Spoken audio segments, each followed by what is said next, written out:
ऐसे कई बार कितने अच्छे अच्छे मैसेजेस आ जाते हैं ना, they really make your day early in the morning. वैसे यहाँ ना मैं वो फूल पत्ती वाले गुड मॉर्निंग वाले मैसेजेस की बिल्कुल भी बात नहीं कर रही हूँ।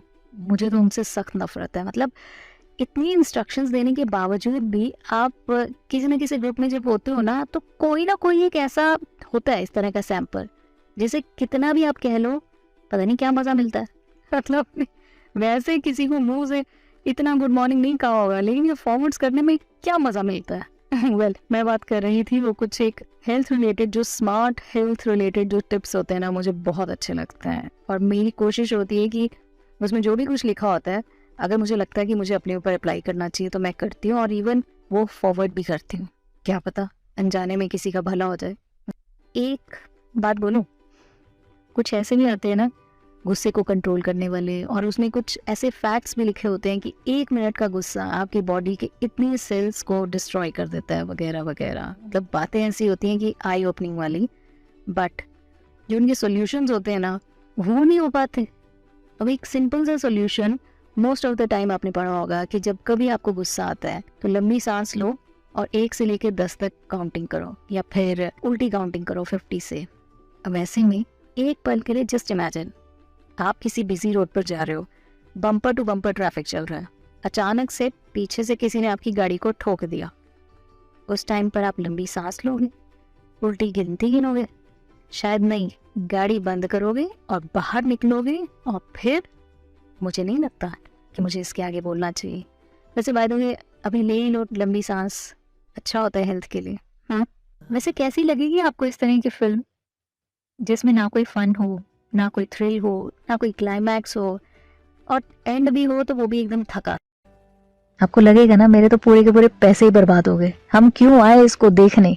एग्जैक्टली ऐसा ही सोचता होगा ऊपर वाला जब ये देखता होगा कि मैंने भेजा तो इनको कुछ मीनिंगफुल, कुछ पर्पस के लिए, लेकिन ये है कि अपनी जिंदगी में कुछ रिस्क ही नहीं लेते हैं।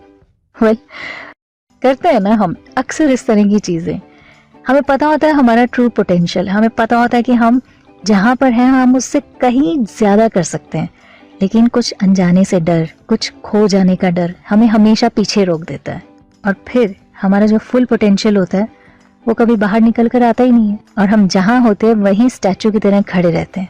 And over a period of time हमारे साथ के ही लोग जिन्होंने अपनी जिंदगी में छोटे छोटे कैलकुलेटेड रिस्क लिए, वो हमसे कहीं आगे जब ग्रो कर जाते हैं, देन वी रियलाइज कि काश समय रहते अगर हमने भी वो स्टेप ले लिया होता, या हमने भी वो कदम उठा लिया होता, तो शायद आज हम उनसे कहीं आगे होते। ये सोचने के बाद अगर आपको ये लग रहा है कि काफी दिनों से एक जॉब शिफ्ट करने का, या फिर बिजनेस में कुछ एक नया वेंचर स्टार्ट करने का, या फिर कुछ नई इन्वेस्टमेंट करने का चल रहा था ना दिमाग में, तो अब आपके हाथ में कि उसे चलाते रहोगे या फिर उसे कर दोगे। वैसे इसी से जुड़ी ना मुझे कहानी याद आई, सुनाओ। एक छोटा सा बच्चा गर्मियों की छुट्टियों में अपने दादाजी के पास घूमने आया। एक दिन वो बड़ा खुश था, उछलते कूदते वो अपने दादाजी के पास पहुंचा और बड़े प्राउडली बोलता है, जब मैं बड़ा होऊंगा ना तो बहुत बड़ा बिजनेसमैन बनूंगा। आप मेरे दादू हैं, क्या आप मुझे कुछ सक्सेस के टिप्स दे सकते हैं? दादाजी ने कहा हाँ, और बिना कुछ कहे वो अपने पोते का हाथ पकड़े उसे पास की एक नर्सरी में ले गए। नर्सरी में से दादाजी ने 2 छोटे छोटे पौधे खरीदे और घर वापस आ गए। आने के बाद उन्होंने एक पौधा घर के बाहर लगा दिया और एक पौधा गमले में लगाकर घर के अंदर रख दिया, और अपने पोते से पूछा, तुम्हें क्या लगता है फ्यूचर में कौन सा पौधा ज्यादा सक्सेसफुल रहेगा, ज्यादा ग्रो करेगा? वो छोटा बच्चा कुछ देर के लिए सोचता रहा, फिर बोला, दादू घर के अंदर वाला पौधा ज्यादा ग्रो करेगा क्योंकि वो हर तरीके से सेफ है। बाहर वाले पौधे को तो बहुत कुछ सहना पड़ेगा ना, कभी आंधी, कभी बरसात, कभी तेज धूप, तो मुझे डाउट है कि बाहर वाला ग्रो नहीं कर पाएगा।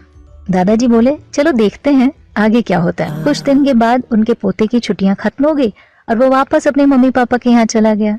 इस बीच दादाजी दोनों पौधों का बराबर ध्यान देते रहे। समय बीतता गया। 3-4 साल बाद एक बार फिर से वो बच्चा अपने पेरेंट्स के साथ गांव घूमने आया और दादाजी को देखते ही बोला, दादाजी पिछली बार मैंने आपसे सक्सेसफुल होने के कुछ टिप्स मांगे थे, पर आपने तो कुछ बताया ही नहीं था। इस बार तो आपको जरूर कुछ ना कुछ बताना पड़ेगा। ये सुनकर दादाजी ने स्माइल किया और उस बच्चे को वहीं ले गए जहाँ पर उन्होंने गमले। अब वो छोटा सा पौधा एक बहुत ही सुंदर पेड़ में बदल चुका था। वो बच्चा बोलता, देखा दादाजी, मैंने कहा था ना ये वाला पौधा अच्छे से ग्रो करेगा।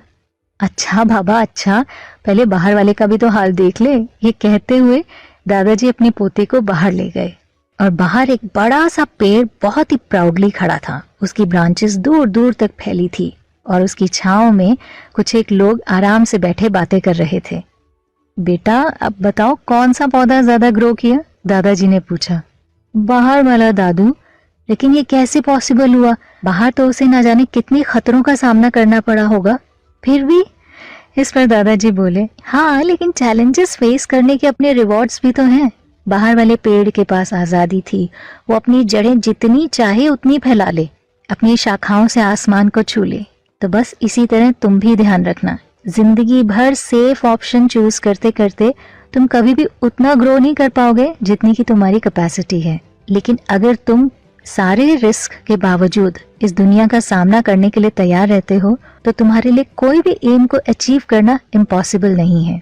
लड़के ने अपने दादाजी की बात सुनी और फिर एक नजर उस बड़े से वृक्ष की तरफ डाली। उसे सक्सेस का मंत्र मिल चुका था।